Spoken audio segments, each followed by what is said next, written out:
Welcome everybody to the Evolved Podcast. I'm Jesse. And I'm Ryan. And this is our guest, Jeffrey Waters. That's my cousin. We're on step here. So Jeffrey, introduce yourself. Who are you? I don't know who he is. What are we talking about tonight? Who are you? Who am I? That is a pretty deep question. His debut on the internet. This is how he handles it. I won't be edited.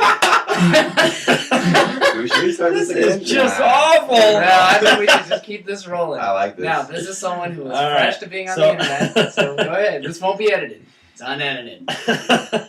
So, who am I? Now, that's a really interesting question because when I've been asked that, a lot of people go with their name, they go with their career, they go with their interests, they go with their family. What would you go with if somebody gave you a real That's general... what I'm trying to figure out because, before I was defined by my career, by my name and all that.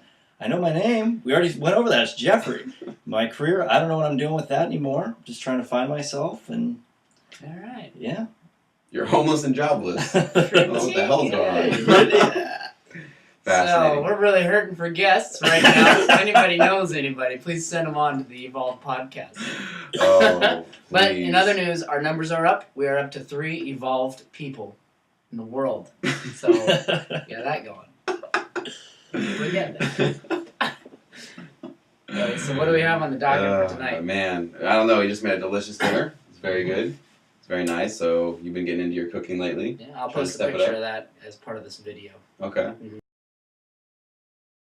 Now, you're kind of stepping up your presentation game lately. That's your big project, right? You've been cooking for years. I've been cooking forever, but I've never gotten the oohs and ahs that I felt like I was owed or deserved. I'd cook a big meal for everybody, and I never had.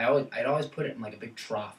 I had giant serving bowls because all of my dishware and stuff was mixed matched stuff that I got from either hand-me-downs or garage sales or dumpsters. Oh really? You get shit out of dumpsters? Favorite time of the year. Share that with the audience. I don't think people know that. My favorite holiday of the year. You're next, by the way. Is Davis Dumpster Dive Weekend. Which, of course, everyone knows what that is. Absolutely. No more explanation needed there. So that's that. We'll put a link under the video. No, what is Davis Dumpster Dive Weekend? Every year, leases citywide in Davis, California, end basically on the same day, which is it's basically a college town. And so on September 1st? Yeah, he's from Davis, but apparently a little camera shy. So still trying to figure out who the hell terrifying. he is. Still trying to figure out who am I? We'll come back to you. I'm gonna fix this in 1 second. Watch this. You ready? If I can figure it out. Fixed. All right. Not even there. He just turned off the screen so we can't see ourselves. Absolutely. But I know they're there. I definitely know you're still there. Anyway, so September 1st is this one day of the year that all the leases in the whole city end on the same day. And so you have all these college kids who got all of their stuff for free to begin with, or mom and dad paid for it, or whatever. And the city is just bombarded with kids moving out. And so you can't rent a truck. And so basically people get to the end of their lease and they have no way of getting rid of their stuff. They just kind of push it out on the curb. And it's such a big deal that the city has put in donation stations and places for people to just put their stuff. And they get all these big giant dumpster containers and stuff. So it's really not digging through household trash for the most part. But good qualifier. Yeah. But no, I've furnished a couple apartments actually every year since I've been going. Someone that I know has been moving into a place. So I've probably gotten a total of at least 8 or 9 beds out of Davis Dumpster Dive Weekend. Well, and the profit that we turned. Not to mention the profit. We not only furnished our apartments and our friends' apartments, we also put all that stuff, secondary living rooms, on Craigslist. Yeah, that's right. That's a good point. Actually, I have plenty of stuff in this room. This is my room now, by the way. This studio. Absolutely. It's mine. I have a lot of stuff in this room that I got from Davis Dumpster Dive Weekend. That guitar poster came from Davis Dumpster Dive Looks like Weekend. it kept up in very good shape. Oh, there. yeah. And, gotta show this gem. my decorations. See, Absolutely. this guy. This guy. Ah. Now, for those of you watching at home, this is not a real telephone booth. As you can see, it's cardboard cutout, but it looks very real. Whew. And that has traveled quite a ways to be here. Ah. That went better than rehearsal. Good job. Yeah. So that's where you get your shit. That's where I Dumpster got dive stuff. So anyway, Interesting. this had to do with cooking for some reason And presentation. in presentation. So anyway, yeah. So I had Yeah, how did we get on this? because I was saying that I get a lot of my I used to get a lot of my dishes, Oh, dishware got it. stuff from the Davis dumpster. Got it. But yeah. So I basically serve up all this great, what I thought was fantastic food, in a big horse trough, basically of a serving Shame. style. No. Yeah.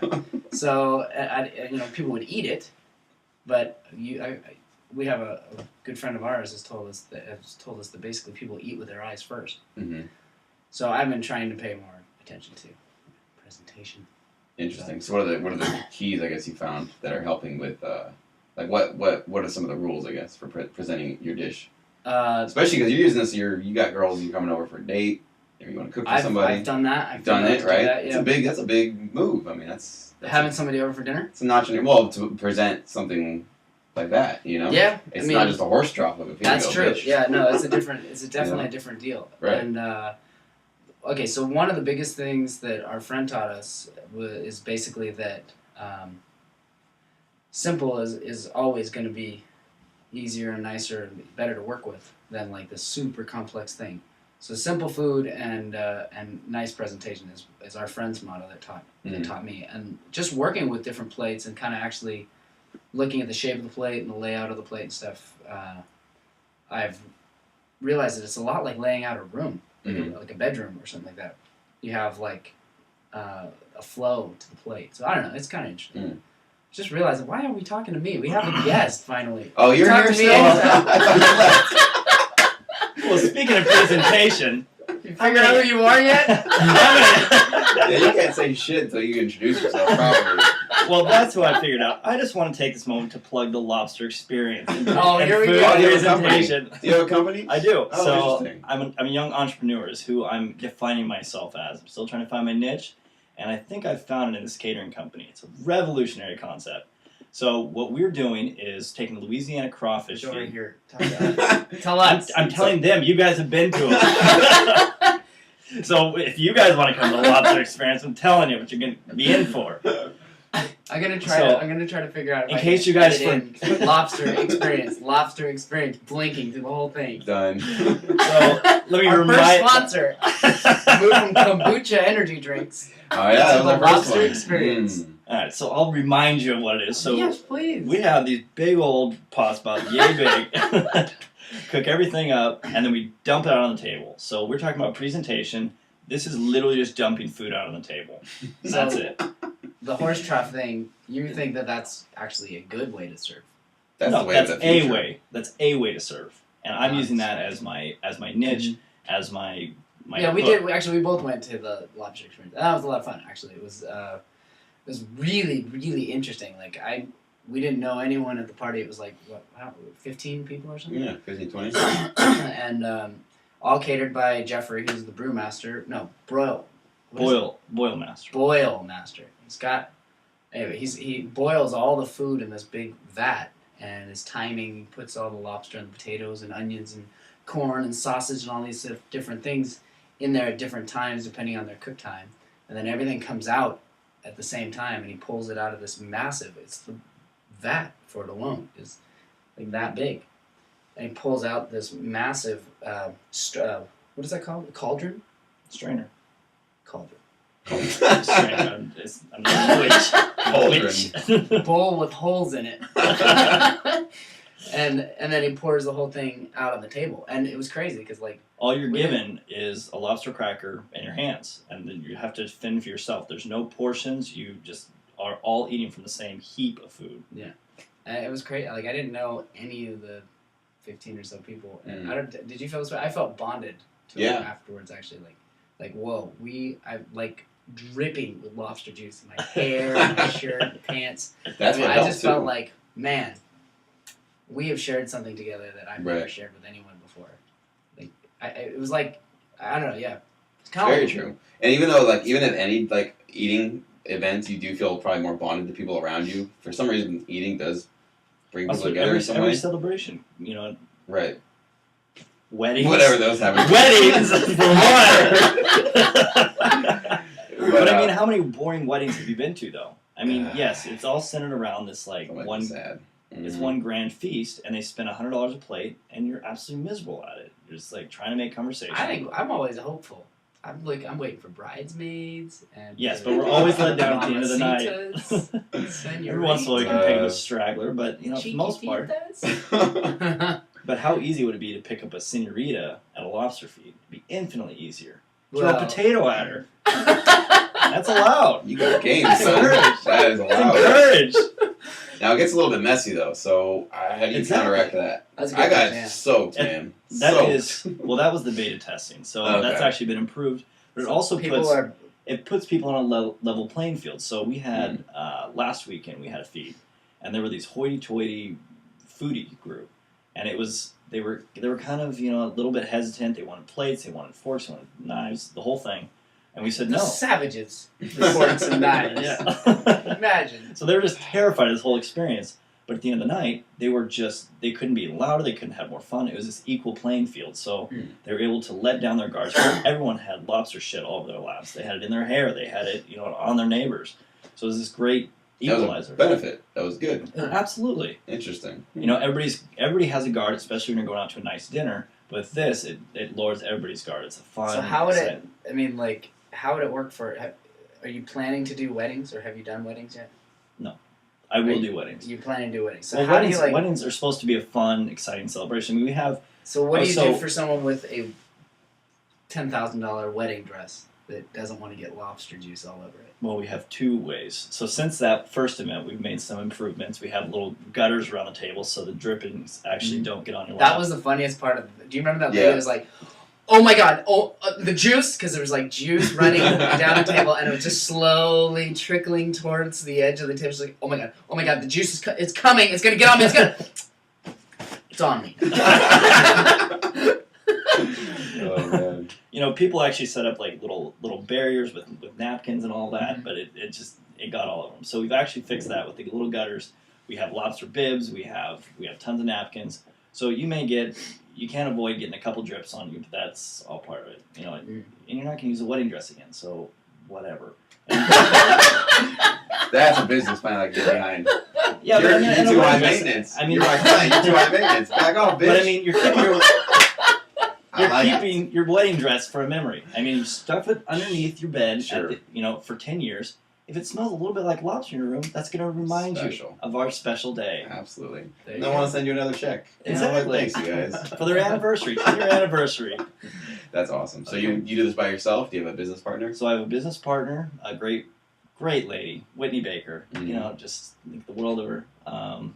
So she's more of the business end. I'm more of the head cook, boil master, whatever you want to call me. And we actually came up with this concept. It's our first business together. Okay, sweet. Where are you guys based out of? We're in a transition right now, so we're in Ventura. He's homeless. Yeah, who knows? You know who he is. He's got a place for him to His company is. Know where I am.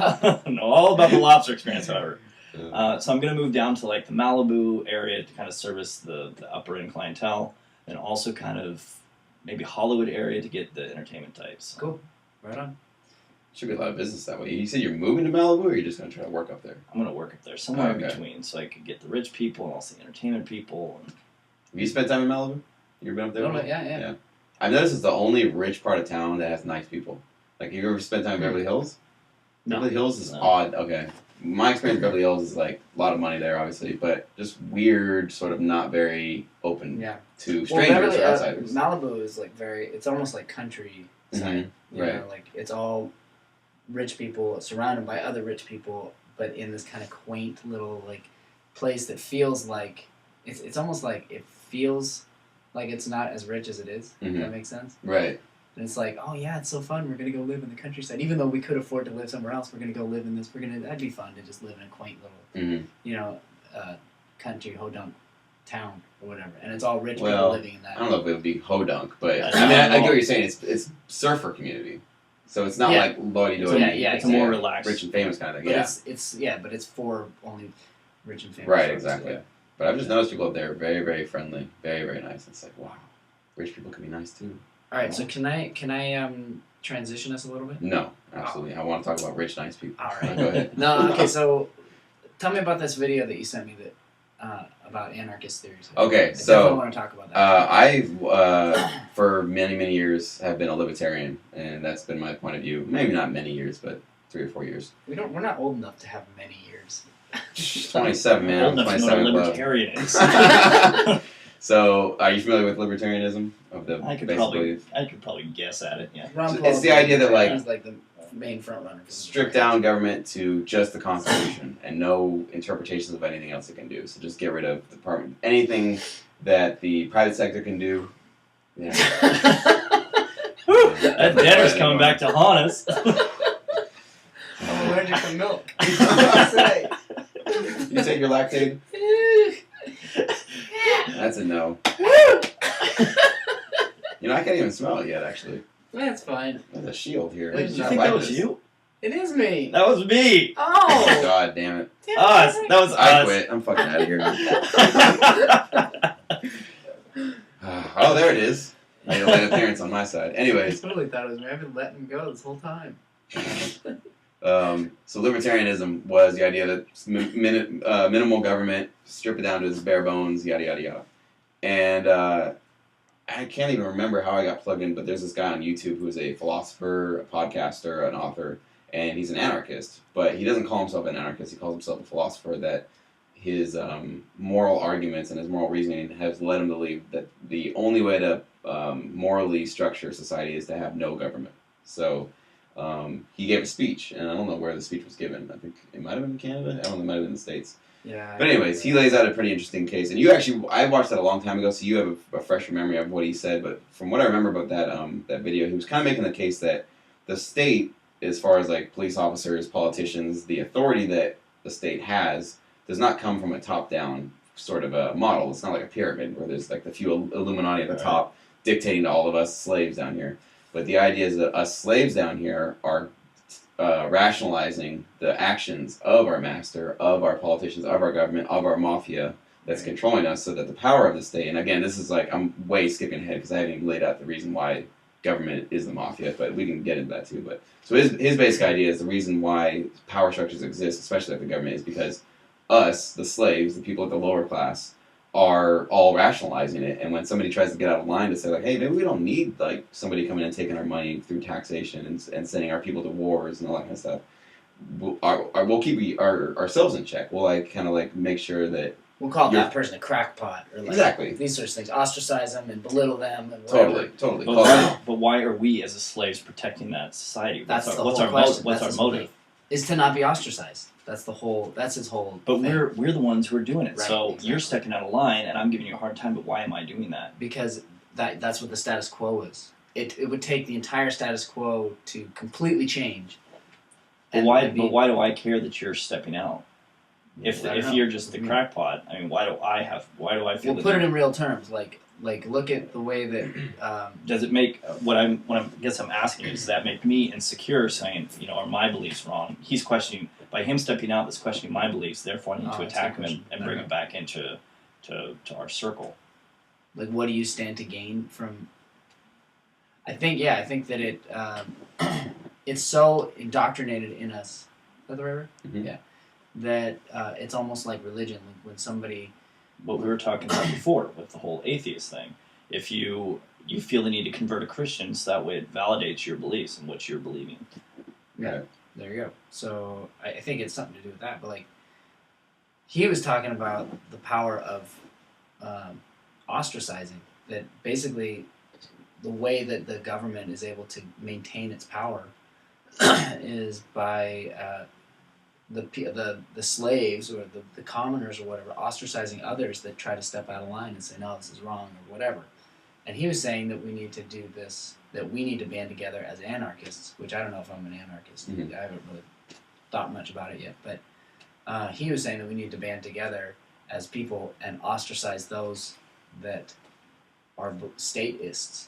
Yeah, You know? that support the state. Yeah. He was saying basically like if I go into a convenience store and I go like this, I say, "Stick 'em up.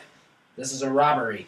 You know, and I have no gun, and it's obvious that it's my finger, and the clerk freaks out, pulls a gun from under the counter, shoots his gun at me, and it, as he put it, does this Roger Rabbit effect where it ricochets off a paint can and off a pipe, and then back into the back of the store, and then off that and into another patron, and kills him. Mm-hmm. He said that he actually asked the audience. He said, "Do you guys have any idea who would be legally responsible for this?" And the consensus was, and it wasn't just the consensus. Actually, he already knew the answer, and he asked the audience if they did. Mm-hmm. But basically, me, the person with the fake gun, would be responsible for that, even though I didn't pull the trigger, I didn't do anything.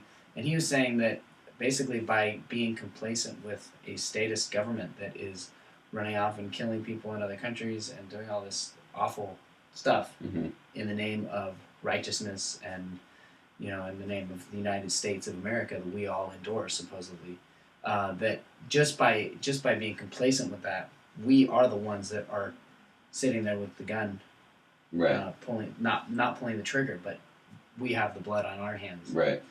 Which is really interesting to me, especially because I've been saying for several years now that, you know, I almost prefer to just be ignorant. I'm not. It's not fair to say that I am apathetic, because I really do care. But the more plugged into like the world I get with like all the crap that's going on, like with the environment, with the wars overseas, with our foreign affairs, this sort of thing, the more plugged into that I get, the more pissed off I get, and the more helpless I feel. You know, the laws that are being made by people that are at least twice my age, and are being made for people that are at least twice my age. Nobody's thinking like, you know what, we're not giving the 20-year-olds, the 20s-year-olds enough of whatever. Nobody's like fighting for us, you know? And so I've always been like okay with just being like, whatever, I'm just gonna pretend like it's not happening. I can't make a change anyways. But he's the first person that's ever really kind of opened my eyes to like a legitimate reason why I am actually pulling the trigger, Mm-hmm. you know, on a lot of this stuff, which I thought was interesting. You know? Absolutely. That's totally kind of what I've been getting it from it too. And I think what really freaked me out a little bit was that idea that like, did he? I don't know, in that speech, did you bring up the concept of a tax farm, the metaphor of a tax farm? Yeah. Okay. Oh, did he? I think you just brought that up earlier. No, he did. He Yeah, did. he did. Yeah. So the idea is that we don't have countries. We don't have these things that are like these autonomous sort of like free people that are just deciding that this is our border. But in fact, what we have are tax farms, which are basically run by governments or mafias that have centralized taxing mechanisms. For us, it's the IRS, and for other countries, they have their central collection agencies.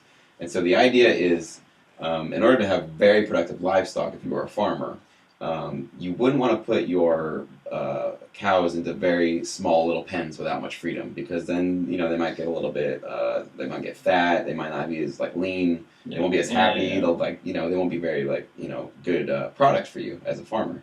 So what you do is you let them roam free into pastures and stuff, and you let them be grass fed and that kind of thing. So the idea is the more freedom you give your livestock, the more productive they'll be for you. The more milk they'll make, the more meat they'll make, the better they'll be, right? So the idea is that the entire world is set up that way, so that we have the freedom to choose any career we want. I mean, nobody's telling us we have to do this or have to do that. We have all the freedom we have. But you can't choose to pay your taxes or not, because if you don't pay them, they can come threaten you with jail time, or if not, a gun. And if you try to fight back, they'll shoot you. They'll kill you over not paying your taxes if you try to resist arrest, you know? So the idea is that like we are treated as cattle in many ways, that like we're given as much freedom as possible, you know? It does seem like lately though that they're cutting back on some of the things, which I'm curious as to why that's happening, but they give you as much freedom as possible so that you are as What do you mean productive. they're cutting back on things? Well, just the idea that like they're just blatantly telling you that like they can arrest you and put you in Guantanamo Bay without a warrant just for being associated with cutting back terrorists. on our freedoms. Yeah, exactly. Okay. They're making the pen a little smaller, and there's something, I don't know. We can talk more about that, but so that's the idea, is that like the United States is not a country; it's a tax farm, and so we are being taxed, and Well, we're livestock. I mean, it's a nice analogy, and it seems to fit in a lot of ways, but it also works. It's a society that works. It's It's Well, our define society. works. Our society has evolved into this because that's the strongest system. I mean, there is corruption, there is all this, but I mean, at the end of the day, you can go to the middle of nowhere and live tax free. Mm-hmm. There's plenty of people within the United States who live tax free, live off the land, whatever it is, or you could just what's leave, funny? or you could just leave the country itself. So, we're defining these pins, but I mean, we're as cattle, we can also go to the green pasture and go survive on our own without the corn fed, without the great hormone injections or whatever it is. We can just go off in the field, and it's probably not going to be green, irrigated pasture. It's going to be dry. See, but that's what this guy Right. was saying, is that we don't need to run off and go live in the woods, because that's always like that's the idea, is that like either you live in society, or if you don't want to live in society, you can go live in the woods if you want. And the point is, like, why the fuck do I need to go live in the woods? Why Well, can't I it's live not- here and it's wipe not my the ass in woods. the toilet instead of sitting and digging a hole in the fucking woods? Like he was saying, like. Because there's hippie communes, but Yeah, but that's the whole thing. there are a bunch of hippies that aren't productive. There's not enough structure there for them to build toilets, for them to learn ceramics to build the toilets. There's not enough structure there for them to do that. So they can function and they can give each other back massages and dreads, but they're not functioning at the higher level that we are, where we're creating vaccines and creating whatever it is. Basically, what he was saying is that he's not. Well, I don't know. He was saying, like, I'm not going to break bread with someone that is a statist. Which I thought was it's a heavy one. And also, kind of what you're saying too is it's kind of like what you're bringing up is the social contract, the idea that like you were born into the system, so if you don't want to pay your taxes, you don't want to be a part of this, then get out. Like, you don't have to. Kind of the idea that like you have a contract with society, you don't want to like uphold that contract. And he has a good rebuttal for that. So, and I wouldn't say it's a contract. I would just say it's an opportunity. Here's one option for you. We've set up this whole grand society. Is it an option though? Absolutely, it is. Okay. I mean, it's What's the difficult. option, though? You can live here in our society, the one that we built up, or you can go live with. Yeah, but that's the thing. Like, just for being like-minded. born here, I have to leave here. Like, okay, I'm born here, and then I have to leave if I want to live some other way. Yeah. He's like, yeah. Okay, get so the that fuck sounds out. like a contract. Like, It's not a contract. I mean, it's you have. Well, the option is too is that like let's say that there were I mean, on a smaller scale, I mean, what I have now is I can stay here and choose to. I was born in Northern California. I came down here because I wanted a different opportunity than what I was born into. Mm. That's not a contract to go live up in Northern California where I'm from. That's just that was my situation. I decided to change my situation and go to Davis and get educated. And I decided to come down here and do a lobster. yeah, but that's fine. But anywhere you go, if you are making money and not paying your taxes, the government can come and hunt you down and put you in jail. And if you resist that, they can actually kill you if they But, so decide by their therefore, own if you're discretion not- that you're presenting a But harm to then, them. how does he feel about money itself? he's not against money. He's against the fiat currency that we currently have that's not backed up by anything. The idea So that say if you went out and lived in a society which created its own currency, whatever it is, it could be sticks and stones. right. He's not against that. So why not do that? Why not join together and build up this hippie commune? I mean, if you're not making money, It's illegal to do that in the States. You can't have competing currencies. In fact, you can't even use gold in many places. but you can do a barter system. You can barter right now, sure. So We could barter. Like services, you mean? Like just my service for your service? You can do that right now. No problem. yeah, so build up your commune with. And I don't mean to degrade it by saying hippie commune, But it sure makes it funny. but it's also accurate. So you go into your commune, and you could do your barter system. You could have you're still in the United States, so you're not bound by this contract, but you can still have your lifestyle. But you're not going to get the luxuries that our society is affording you.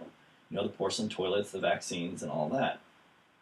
Porcelain toilets, top of the list. What's fascinating about that too is that the government didn't create toilets. The government didn't create vaccines. The government didn't. That's a good point. They created the system in which people were able to flourish, though. So that, okay, now this is a good point because you were brought up in a public school, and so was I. You obviously went to public school. Yeah. So, and this guy also makes a point. This Stefan Molyneux guy, he makes a point too that a lot of reasons why we think that way, and I do I think I don't even know if I'd call myself an anarchist yet, but he's made a lot of points where I'm like, okay, I gotta look at this really. But a lot of that too comes down from this idea that in the same way that people will look at well, we can't explain how anything came about without God, so therefore God exists. There has to be a God. There has to be something there. I feel the same structure is put in place with government. I feel that there actually is no such thing as government. There's just people with guns. And I think this idea that like government gave us all of these amazing freedoms and gave us all this like stability is a fallacy. Is actually not true because, and I'll give you an example of why I think that is. Because I think if you look in your own life right now, your life is mostly anarchy right now in your personal life. Because the idea in anarchy is that you don't violate the principle of aggression, basically. So you never commit force against anybody else. You never initiate force against anybody else. Everything's voluntary. It's also called voluntarism. So in your personal life, when you try to go get a job, you don't bring a gun with you to the interview and say, "Give me a job, bitch, or I'm killing you." You know that person can willingly decide whether or not to give you a job, and you accept that. You feel that that's the moral way to go about doing your things. Coming over here for dinner, you didn't like force him to have you over for dinner, and he didn't force you to come down. You guys are doing this all voluntarily with your family, with your friends, with your work, with the grocery store, with everything in your life. There's really no law that you're thinking about while you're interacting with people. You're just interacting with people. So, and in fact, in government, anarchy is how things get done. Because if you think about a politician that runs for office, right? How does he get these special favors from lobbyists? Is there an actual contract from Goldman Sachs, do you think, to Barack Obama that says, all right, we're going to give you $6.8 billion, we expect Absolutely these. Not. There's no contract, right? They can't have that, right? Otherwise, shit would blow up and they can't have that, in the public eye. It's all handshake deals, right? And somehow those favors are always paid back. There's no contracts. Nothing's written down. It's all anarchism. We actually do live in anarchic. I can never use the word right. Anarchic. I think anarchic. Exactly. Like anarchic system. Whatever. In a voluntaristic system, we do live in it. The only difference is there is a mafia who's is fucking with everybody. That's what it is. Well, I'm all for all of the structure though. Like I haven't seen the video. Which structure? First off, I haven't seen the video, so I'm a little bit. We should have shown it to you. This is unfair. A little bit, but that's what we do on the Evolve podcast. We sabotage our guests. I love the structure of the government. They've put in place these pens to keep us safe, to keep us protected, and I think we thrive. We gotta get out of the pens analogy, like the cattle analogy. I like it. It's beautiful. I think that's there's so many metaphors for what the movie The Matrix is about. It's a perfect analogy. And that's one of them. It's a perfect analogy Totally for the tax one farm. of them. But what I'm saying is I like the structure because everyone is self-motivated. I think at the end of the day, it's great to think that we're all in it. We're all out to help each other. We're going to build this community. Ryan's really great at building toilets. I'm really good at vaccines. Whatever, we'll make it work. Mm-hmm. How come I'm not good at vaccines? You're good at vaccines? I'm a biochemist. All right, go ahead. I'll be good at toilets. Go ahead. Your fucking toilet. Shit, if my toilet goes out though, man, I'm calling you right away. We got a guy. I can do without a vaccine for society, months. It'd just be solid toilets and vaccines. Jeez. All right, go ahead. So Lost your train of thought, didn't you? Of course. Slightly focused. No, but everyone's self-interested. Or has their own self-interest in mind. So you're not going to get. The government has to create this incentive for us to work as a community because we don't innately have that. Everyone's looking out for themselves. You see it in all. Everyone's climbing over each other's backs in business and all that, which makes the economy thrive. I think. I'm jumping around a little bit. Right, but look. I totally He's looking at his phone. I got thrown. But no. Sorry. I was just making sure we weren't running over time. Distracted by shiny things. Oh, you're still here? Oh, okay. Figure out who you are yet? Here, run in. All right, let me ask you this though. Okay, so go for it. You're calling the government the mafia, but I would say that when the government was at its weakest, I would say the most corrupt, or I don't know if it's most corrupt, but basically in the 20s and 30s, when the mafia was a big deal here, that was basically when the mafia somehow grew powerful enough to,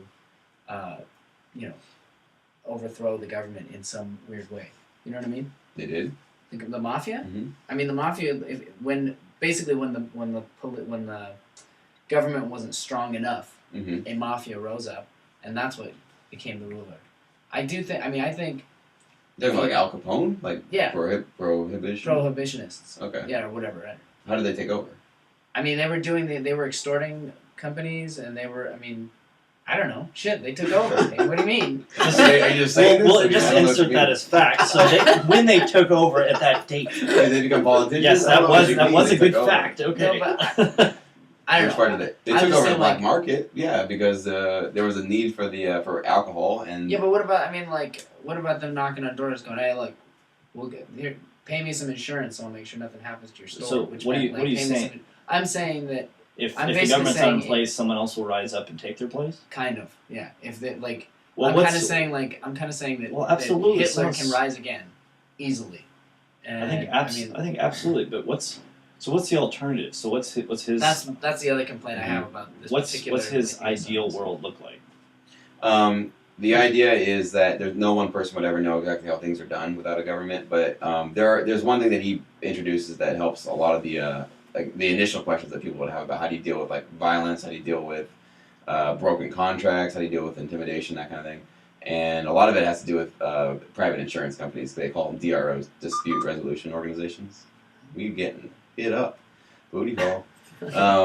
So like these DROs, dispute resolution organizations, would you like if you wanted to go into business with somebody with your lobster company and you wanted to contract with a client and you didn't really know that client that well and you guys both felt like you need to get insurance on this contract so that if they don't come with their money, then you won't come with your service or vice versa. If you don't come with the service, then they're not out of their money.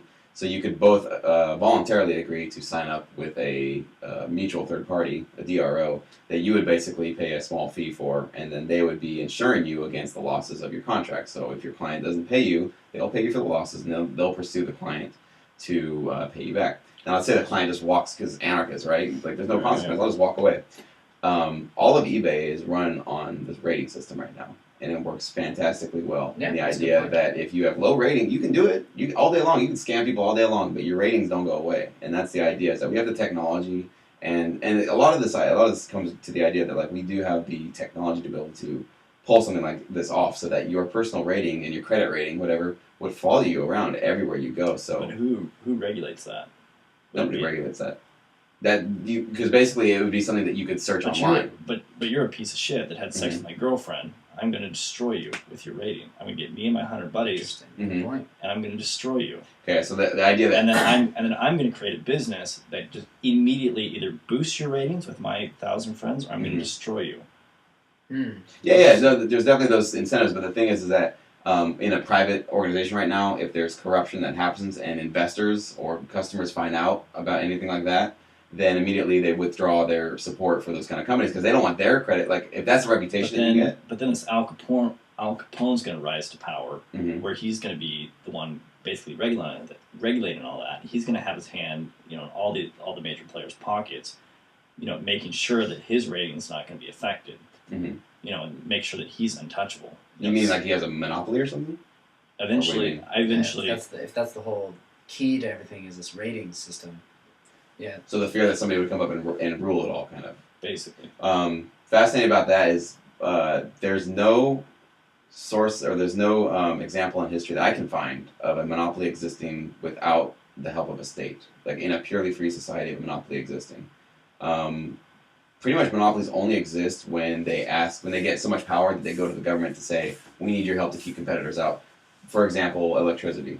For example, or like companies that you only have one or two choices, probably just one where you live. It's like, what are you going to do? You're going to not have power? You're going to call Edison Power Company or whatever, There's one choice. And the reason is because they put so many barriers to competition around them, paperwork, bureaucracy. So monopolies normally exist. And here's this guy actually pointed out the case as to why monopolies don't normally happen in purely free societies without the help of force from government. So if you are a very powerful company, you're one of these DROs and you're doing really well, and you're like, fuck, let's just take over this whole industry. We're going to control this whole thing. Let's say there's, 10 other DROs in the whole country. You buy the 9th one. Cool. They sell it to you. The 8th one sees that. All right, we'll raise the price a little bit. You buy the 8th one. 7th one sees that you just bought 2 of them. Fucking raise the price. We know what you're trying to do. So by the time you get to the first one, they know that if they sell, you got the whole industry. So in order for them to maintain... but by that time, they're already, owning 50% of the market. Their prices are driven lower than the other competitors, and they dominate and run them out of business. But there's the thing. The cost of buying all those 5 companies, though, either they're going to have to raise the price for their consumers, or they're going to have to lower their payouts to their investors. And so investors aren't making as much money, consumers are having to pay more, They're going to go to a competitor. They got to pass that cost on somehow. If you're buying more, your expenses come up, so then you're going to lose your benefits somewhere. Your profits are going to come down.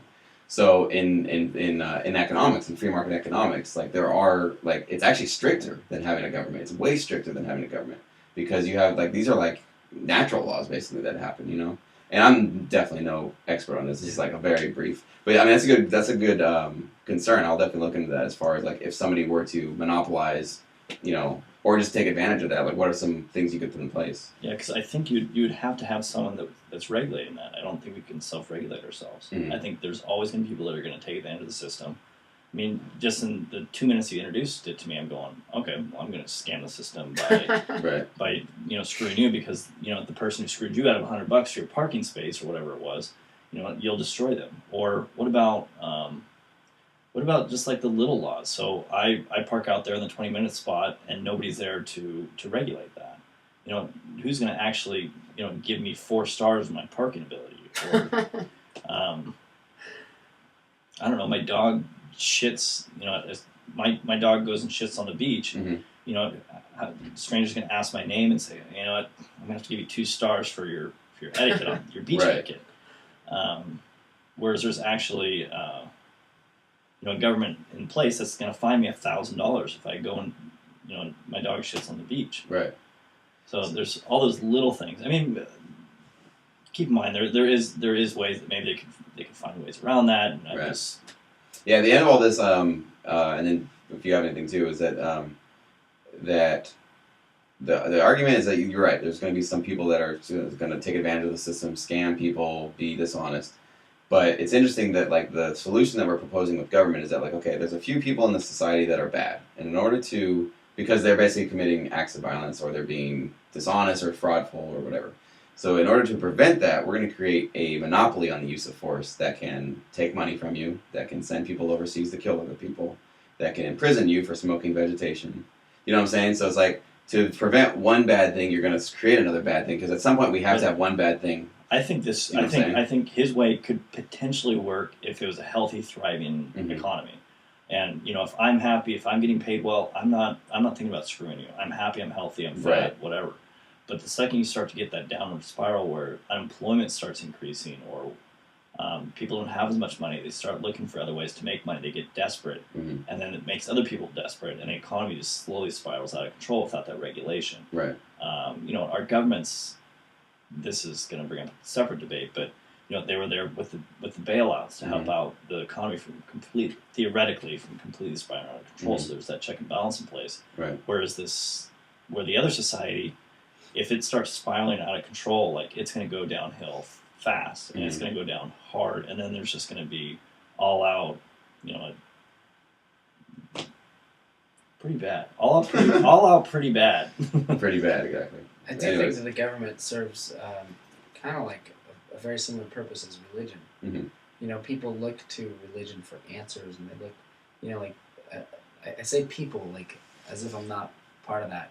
But we're all part of that. We all have, like, someone or something that we, like, depend on or whatever as a collectivity, that we kind of lean on when we need that support or whatever. And it's like that empty feeling that we all felt when we kind of turned away from religion of like, whoa, who do I depend on now? And I don't know, maybe we'd have the same experience with government if we got rid of, like, this statist government. Maybe we would eventually come to grips with that and be comfortable without that. But I think you raise a really good point of like if your dog shits on the beach or whatever. Not to mention the greater point of keeping big business in check, because like it's going to take more than just a couple stars on a computer screen or whatever to keep a business from throwing their pollution out in the ocean or whatever to save money. If it comes down to like their company going under or their company surviving another couple years or whatever, and all they have to do is burn all of their trash instead of taking it out to the curb every week.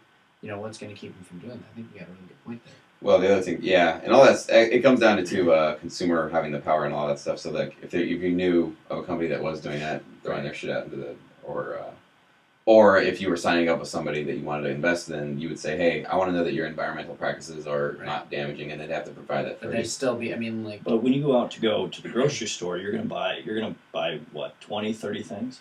So you're gonna go buy the bread. It's like, oh, let me check the bread's rating, and like, oh, let me check the bananas ratings. Are they using pesticides? Are they not using pesticides? Are they dumping their trash? There's no way for you to regulate.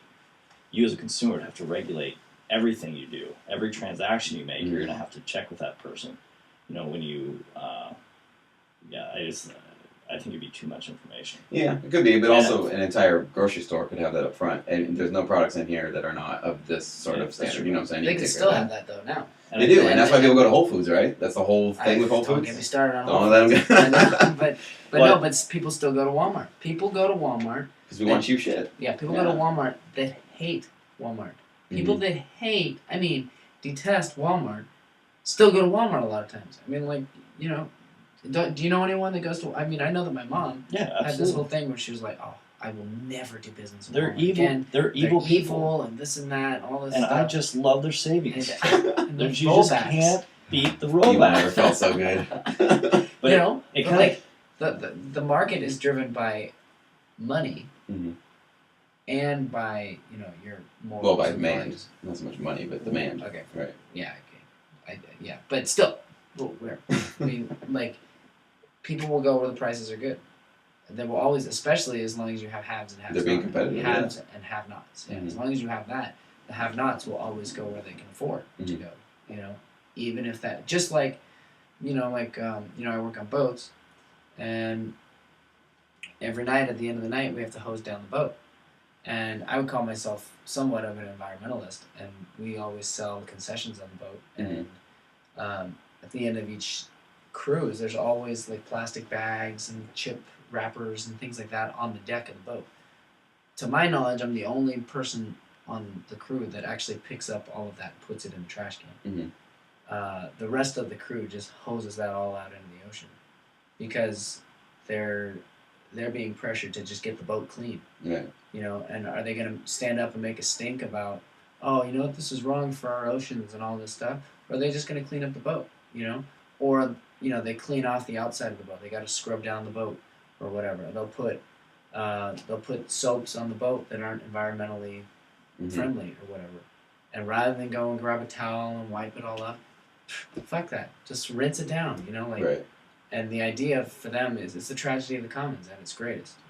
They're like, look, who am I? Like, everyone else is washing the boat like this. Right. Why am I going to be the one guy that doesn't? Why did I start talking about that? Well, it makes the same point for anarchism. Though. Okay. What difference can one person make? That kind of thing. Well, I think your belief in people is a lot more optimistic than me. I'm saying you can't trust the individual. The individual is so self-motivated that it would destroy the society, just in its own self-interest. I think you have a more optimistic view that, we can all work together, that we're all going to regulate each other, and we're going to be...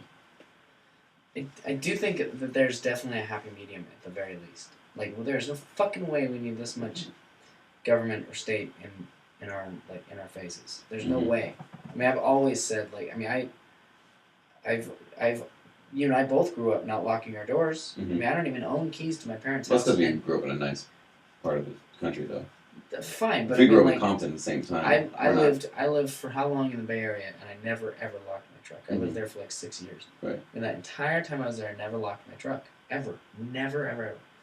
And yeah, I got broken into a couple times, but I just figured the same thing you were saying earlier. I just figured, like, what, I'm going to destroy my whole life. I'm going to lock myself out of my truck more often than not. All to protect what? Like the once a year, twice a year I get broken into? Right. It's not broken into. They just open the door. It's not like they're breaking a window. Right. They open the door, put my seats forward, see if there's anything they want, and go off. I mean, that's how I've always lived my life. Right. I don't really... I'm much more trusting of people than most people are, I think. But still, at the same time, I do think you need some sort of somewhere to go when something happens or whatever, as long as things are good. But you do need some sort of system for dealing with that 1 or 2% that's going to... Have you ever gone to the police to take care of anything like that? Like any... yeah, and they didn't do anything. Yeah, exactly, Sam. My house has been broken into. My car's been stolen 3 times. I've had... Every landlord I've ever had has tried to screw me out of money. My last My last boss screwed me out of Wow. 10 grand, and the cops didn't help me once. So Mhm. I definitely agree. There's a problem with the government. But they'll definitely serve you that parking ticket or a jaywalking ticket, because they'll definitely do that. Yeah. You know what I'm saying? Like, and so that I'm starting to frustrates see what's happening. and that frustrates me to no end. But Right. I'm also looking at the positives. Like, yes, I've had to pay thousands of dollars in parking tickets and just bullshit, charges like the jaywalking ticket.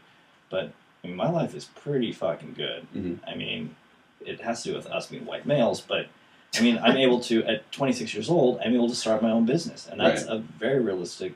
I mean, you work for yourself. Mm-hmm. You kind of work for yourself. We have all this opportunity. We all went to school. We all went to, we all have great educations, great support systems, opportunities to change our careers 5 times if we want to. That's incredible. Right. And even if it is, the matrix, I'm pretty content with it. Right. Yeah. And there's definitely an argument for that, and I'm not saying there's not. Yeah. There is an argument that it's better to be in something that's working for the most part without too much inconvenience, other than like the TSA fucking with you when you go to the airport. That's really all you come in contact with the government for the most part. But but then I guess it's, and I was telling you this too. Like, at what point do you stand your ground and say, all right, enough bullshit. Like, I won't put up with that anymore. So and we're starting to see more of that with the Occupy movements, and people are getting frustrated, and there's more of an uprising. And if it gets worse, then you'll see more of those. I mean, if it gets worse, then maybe Ryan will occupy. And if it gets to this level, maybe then I'll occupy. But right now, I'll occupy something. But I mean, right now you're just kind of getting the extremists and right. And that's funny. For some reason, calling it an uprising, I realize I don't think it will ever reach a point where the government is uprising against the majorities or whatever. Like, I don't know. What do you mean? Like, you call it an uprising, like we are banding together, like they are banding together against like the majority. The government is, or no, they. I mean, being occupiers? The occupiers or whatever. They're trying to banding together. They are the uprising. Mm. At what point will we what this guy? What's his name? Stefan Molyneux. That guy. Stefan Molyneux. Molyneux. Mm-hmm.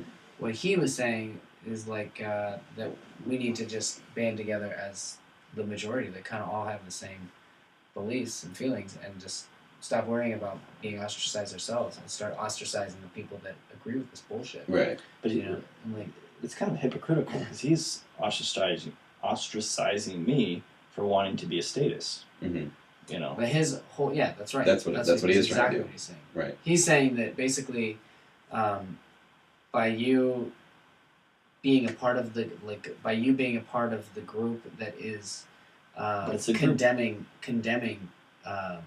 Let's see, how can I put this? If you are basically, he was saying that the statists, he would say to a statist, okay, if you want to be in Iraq, if you want to do that, great, go do that. I'm not gonna get in your way. I think it's bullshit. I don't agree with it, but I'm not gonna get in your way. Do what you need to do. That's what he's saying. He would say to you. But when he says to you, yeah, but I don't think that we should have this government. I don't want to pay taxes anymore. I don't want to this and that. This sort of thing that's super anti-government. Statists will say, well, then you should be in jail. I support the government that will put you in jail. I support the government that will kill you. Fighting for your rights. But that's the extreme, because I would consider myself a statist based upon what you've told me. What are you calling? Hold on, before you jump in there, what are you calling extreme? First of all,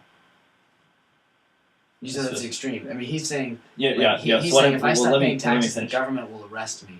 Right, but I'm not. But you just said that the statist is supporting that. I would consider myself a statist based on what you said. I don't care if he's in jail. I want him to speak his view. Not for speaking his view, for not paying his taxes and not being a member of this anymore, for speeding when he wants to, for doing what he wants to do. But he's speeding on the roads that my taxes paid for. Right, if he wants to utilize the things that my taxes paid for, I put my money into this pot, and we all decide to pull from it and use it. If he's pulling from that pot and not putting into it, I want him out of the system. Right, that's what he's saying. So, exactly. So don't pull from the pot. You can be here, just don't pull from my tax pot. Just don't expect to be his friend. He's not going to break bread with you. But why does he feel like it's his right to take from the pot when he's not contributing? He is paying his taxes, though. No, but I'm saying that's the hypothetical. Right. If if he wants to utilize Here's the what he's doing. resources. Yeah, here's what he's doing. He is paying his taxes, and I was looking up to see if he actually does, and he does, and he still obeys. He pays his parking tickets. He does everything if he gets in trouble. Right. All he's talking about is like when he has friends around him, he would just ask like, hey, if I decided that I didn't want to support the war in Iraq or Afghanistan, and I decided that I did only want to pay for taxes for the things I do want to use, like roads, police, or whatever. I only want to pay taxes voluntarily for the services I would like to participate in. I don't want to pay for paying back interest to the Fed. I don't want to pay back for Afghanistan. Would you support the government putting me in jail for doing that? Like, do you think that they would be morally justified in throwing me in jail for not paying taxes on things I don't want to pay taxes on? So that's a more interesting argument, but that's and not educated. very educated. Because he would say to you, like, if you supported the state, I would say, great. If you want police officers and you want politicians to run things in your society, I'd give you every freedom to do that, and that's totally how you run it. And this is him talking. So I would let you do that, and I would not want to ever use force to make you change. I would never put a gun against your head. I'd never put you in jail. I'd never do anything forceful to try to get you to stop that. And would you extend the same courtesy to me? That if I wanted to live in a society and not pay for taxes for things I don't, and not want to be harassed by police and all that kind of stuff, would you support my decision to do that, or would you think that I should be thrown in jail for having those beliefs? Well, I think you should. Well, if he wasn't paying taxes on, I don't think that system works. And the reason I don't think it works is because people are self-interested. So they're not going to be paying taxes for the recent thing is birth control. Mm-hmm. If my tax dollars don't go to that, then I have all these unwanted pregnancies that are now a burden on our society. Or, maybe we don't pay the tax dollars to go pay for the minorities to go get an education. So our society is going to be hurt by those minorities, assuming they don't have the resources, to go get an education and further our society better. They're going to go turn to crime and all that. I don't want to pay for it. I'm not a minority. Mm-hmm. I don't want to pay for some minority to go to college. That's not me. But in reality, that actually benefits my society indirectly. But I'm not thinking that because I'm just focused on myself. Right. And I'm a white male. I can pay for my own college. I shouldn't have to subsidize others. Right. When in reality, it actually benefits the whole society. Got it. So that's what he would say, and what he's saying is the power of like anybody in my life right now that would support me being thrown in jail or putting a gun to my head and shooting me, I can't associate with them anymore. I'll have to say like, listen, I love you, you're great, but we can't hang out anymore because you support something that's like you said, like the blood's on our hands, and if you're supporting all this stuff, then you're literally supporting. It's not like the out there in the ethereal and the hypothetical. It's like, no, you actually are talking about me. You're talking about putting me in jail for disagreeing with this. And so that's what he was saying, is that like the power of ostracism is how you change the world, is that you don't do this sort of, it's not like a massive protest, it's not a demonstration. It comes from relationships, it comes from people, Oh, that's an interesting. Yeah, it's a fascinating thing. So that's like the main weapon of the government. The government doesn't actually regulate us. Well, he actually looked out to the audience and said, how many people have been arrested for their beliefs? Few people, but really not very many people have been arrested for their beliefs. And then he said, how many people have been bullied or ostracized or picked on or whatever from others for being different? And everyone raised their hand. Right. And that's what he was saying. It's like, this is the power the government is using to keep its power. It's really not arresting us or whatever. We know that threat is out there, but it's really just keeping us under this with these lenses on that make us see the government as this wonderful thing, and like I see it that way because I know you see it that way, and he sees it that way. But really, he was saying that if we all kind of like wake up on our own and like start saying, wait a second, you're the weirdo for that's where the real power is. Like they're using it on us, let's use it on them. Yeah, it's fascinating. He's saying we don't need to go to jail for it. Yeah.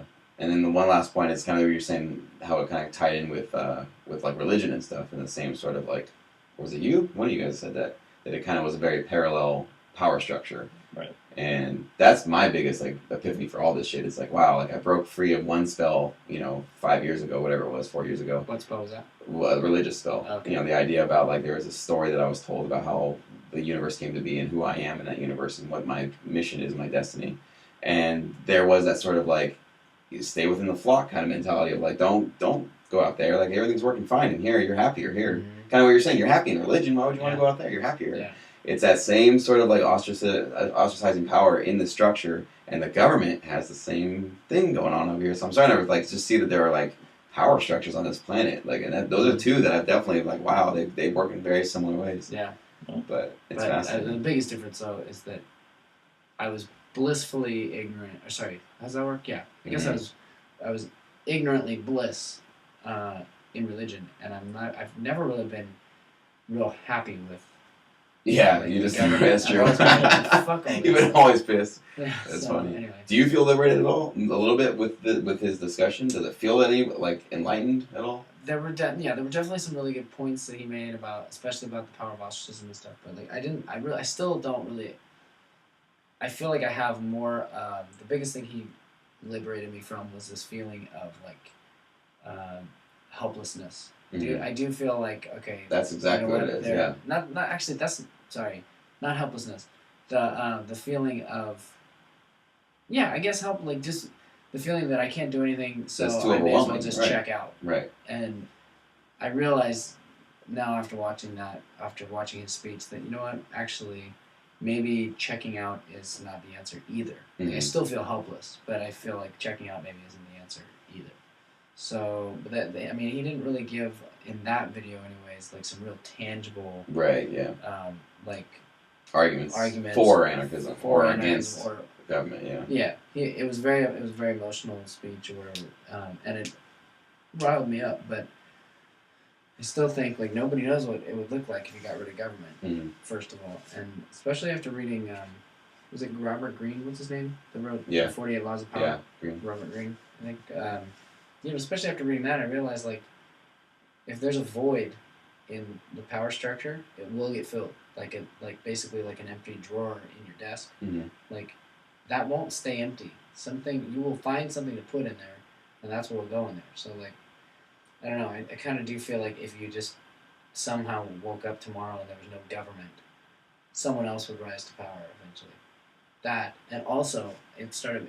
I realized like, yeah, I don't know if I'm ready to be ostracized, because if I started ostracizing people that thought differently than me, really who would be ostracized would be me. Mm-hmm. Like I'd be exhausting. I'd be actively pushing them away, but Right. really what I would be doing is like kind of painting myself into a corner until Right. I'm like, okay, now I'm Yeah, now and I'm it takes happy. a lot of strength of conviction. So that's why I'm not even like, I mean, this guy's been doing this for like 20, 30 years, something like that. So, and he's, whatever, he's deep into this shit. So, I mean, I'm like 1 month or 2 weeks, whatever, into knowing what this Yeah. even is. Right. So to me, it's like, I'm not even at that point yet. And well, actually, I just thought of this. The other thing is that ostracizing, like, seems like anarchist theory is all about like individual freedoms and whatever. Like, yeah, you want to do that? I'm fine with that as long as it doesn't infringe on my rights. Mhm. You know, and it seems like ostracizing someone is like a pretty harsh punishment for someone believing differently. There's than no you. violence, though. There's no force. There's no violence. It's but not so much like, about that's the, what he was saying, is that like it's a punishment that they give to us by us feeling ostracized, Mhm. like that we do to each other. It's punishment. It's a tool. I mean, it's Yeah. an effective tool for sure. Right. And it hurts and it sucks, but it's a powerful tool. But I think it doesn't violate any sort of principle, though, because it's just the idea of like non-aggression. Just don't commit any initiation of force to anybody. And if I decide to ignore somebody, I'm not committing any violence. I'm not Right. committing That's any, true. You know, and you're Yeah. free to do that in a free society. Yeah. Anyways, this has been a great talk. Yeah. More to discuss next time. Critique it. We'll show you the video next time so you're not completely sabotaged like that. But it's been fun. Thanks for joining us. Thank you. It's been a fun one. Hopefully this computer's still on. And thank you for sponsoring us, Lobster Feed, Lobster Experience. The Lobster Experience. Absolutely. We're still recording, so What's success. your website, really quick? TheLobsterExperience.com. Visit it. All right, guys. everybody. Thanks for Enjoy. joining us. Get evolved. Peace.